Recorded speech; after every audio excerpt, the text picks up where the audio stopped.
न्यायालयाने राहुल गांधी असो, सोनिया गांधी असो की चिदंबरम असो, त्यांच्या थोबाडीत तमाचा मारलाय. गेली काही वर्ष फक्त वोट बँक म्हणजे मुस्लिमांना खुश करण्यासाठी भगवा आतंकवाद आणि भगवा आतंकवाद सिद्ध करण्यासाठी त्यांनी साधूंना पण आरोपी बनवलं. न्यायालयाने आज सांगितलं हे सगळं बोगस होतं, खोटं होतं. सोनिया गांधी, राहुल गांधींनी, काँग्रेसनी देशाची माफी मागितली पाहिजे. हिंदू कधी आतंकवादी नव्हते आणि पाकिस्तानहून आलेले जे अतिरेकी असतात त्यांना हिंदुस्थान कधी क्षमा करणार नाही.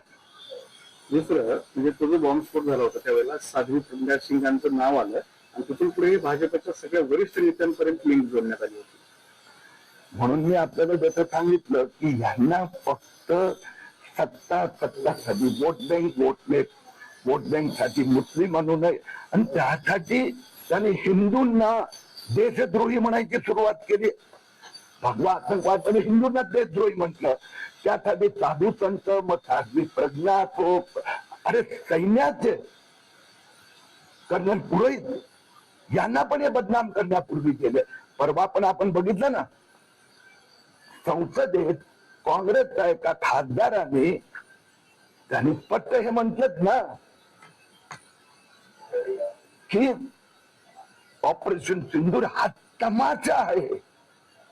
दुर्दैव या देशात की असं राजकारणी आलं. एकटा फक्त मालेगाव बॉम्बस्फोट नव्हता. लोकशाही मराठी ऐका, पहा, जागरूक रहा.